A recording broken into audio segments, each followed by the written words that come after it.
মিডিয়ানিক ব্যাচের পক্ষ থেকে সুস্বাগতম। চলো বন্ধুরা, প্রথমে আজকে আমরা নবম শ্রেণীর দ্বিতীয় অধ্যায় 3.2 এর ক্রিটিক্যাল অঙ্ক নিয়ে আলোচনা করি। সেক্ষেত্রে বন্ধুরা আমরা অলরেডি বোর্ডে ক্রিটিক্যাল অঙ্ক লিখে নিয়েছি। আমরা এখন শব্দটা লিখে অঙ্কটি শুরু করব, যে x³ মাইনাস 1/x³ ইকুয়াল 46√5। আমরা যদি এখন লসাগু করি তাহলে কি পাই? 1 আর x³ এর লসাগু x³ এই 1 দিয়ে x³ ভাগ করলে x³ হয়, x³ দিয়ে x³ গুণ করলে x⁻6 মাইনাস x² ভাগ করলে 1 দিয়ে গুণ করলে কত হচ্ছে 1 ইকুয়াল 46√5। এখন আমরা কি করে দিব? এটার সাথে গুণ করে দিব, তাহলে এখানে পাচ্ছি x⁻6 মাইনাস 1 মাইনাস 1 ইকুয়াল আমরা কি পাচ্ছি 46√5x³। এখন আমরা এটা বাম পাশে নিয়ে আসবো, তাহলে x⁻6 minus 46√5x³ minus 1 equal 0। একে যদি আমরা এই মাইনাস গণিতের সূত্র প্রয়োগ করি তাহলে x³ তারপর হোল স্কয়ার মাইনাস সূত্রে 2 ইনটু x³ ইনটু 23√5 প্লাস 23√5 তারপর হলো স্কয়ার মাইনাস 23√5 স্কয়ার মাইনাস হলো 1। শিক্ষার্থী বন্ধুরা, আমরা এটা বেশি লিখেছিলাম, আমরা বাদ দিয়ে ব্যালেন্স ঠিক করে দিলাম, এখানে এই মাইনাস 1। আশা করি তোমরা বুঝতে পারছো। এখন এটা আমার সূত্র পড়েছে x³ মাইনাস 23√5 ব্র্যাকেট দেওয়া হোল স্কয়ার। আমরা এটা মাইনাস ছিল, আমরা সমান সমান ডান পাশে নিয়ে প্লাস হয়ে গেল 23√5 তারপর স্কয়ার, এই মাইনাস 1 ডান পাশে দেওয়া হলো প্লাস 1। আশা করি তোমরা বুঝতে পারছো। এখন আমরা কি লিখবো? বাম পাশে যা আছে তাই x³ মাইনাস 23√5 ব্র্যাকেট দেওয়া হোল স্কয়ার। এই স্কয়ারটা 23 পুরো আছে, √5 গুণ করলে কত হয়? 2645 প্লাস 1। এখন আমরা কি পাচ্ছি?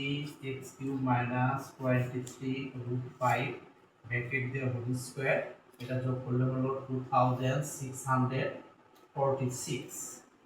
এখন শিক্ষার্থী বন্ধুরা এটাকে আমরা দেখতে পারি x³ মাইনাস 23√5 ব্র্যাকেট দেওয়ার স্কয়ার, এটার যদি আমরা বর্গমূল নেই তাহলে হয় 21√6 তারপর হলো হোল স্কয়ার। এখন শিক্ষার্থী বন্ধুরা আমরা কি করতে পারি?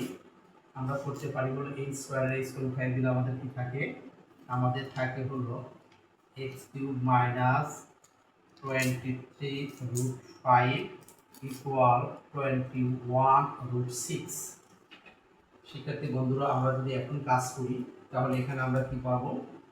এখানে আমরা যদি এই বাম পাশে ডান পাশে দিয়ে দিই তাহলে কি পাচ্ছি?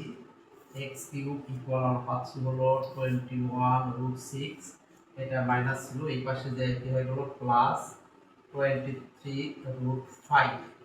একে যদি আমরা ঘনের সূত্র অনুযায়ী ফেলতে চাই তাহলে ভেঙে নিতে হবে।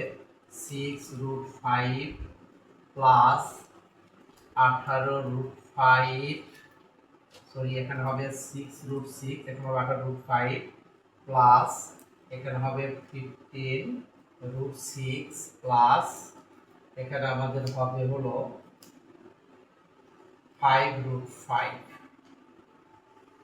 তো শিক্ষার্থী বন্ধুরা আমরা যদি সূত্র প্রয়োগ করতে চাই গুণের সূত্র, তাহলে √6 তারপর হলো কিউ প্লাস সূত্রের 3 ইন্টু √6 তারপর whole square into √5 plus 3 into √6 into √5 তারপর স্কয়ার প্লাস √5 তারপরে কিউ। তো শিক্ষার্থী বন্ধুরা এখানে কি পাচ্ছি? x³ এটা a³ plus 3a square b plus 3ab square plus b³ অর্থাৎ হলো a plus b whole cube. এখানে আমরা a বলতে √6 প্লাস b বলতে √5 তার উপরে কিউব। তো শিক্ষার্থী বন্ধুরা আমরা এই কিউব আর এই কিউব বাদ দিলে কি হচ্ছে? x equal to √6 plus √5। তো শিক্ষার্থী বন্ধুরা আমাদের বাম পক্ষে আমাদের প্রমাণ করতে হবে x ইকুয়াল টু √6 প্লাস √5। আমরা অবশ্যই পেয়েছি x ইকুয়াল টু √5, এটা আমরা কি লিখব? যেহেতু বলছে প্রমাণ করো, তাহলে PROVED। তো শিক্ষার্থী বন্ধুরা আশা করি আমরা অঙ্কটি বুঝতে পারছি এবং সবাই সুন্দর করে খাতায় তুলে নিয়েছো। এবং অঙ্কটি সুন্দর করে বুঝতে পেরেছো। সুন্দর করে তুলে নেওয়া এবং বোঝার জন্য তোমাদের অসংখ্য অসংখ্য ধন্যবাদ। সবাই ভালো থাকো, সুন্দর থাকো, আল্লাহ হাফেজ।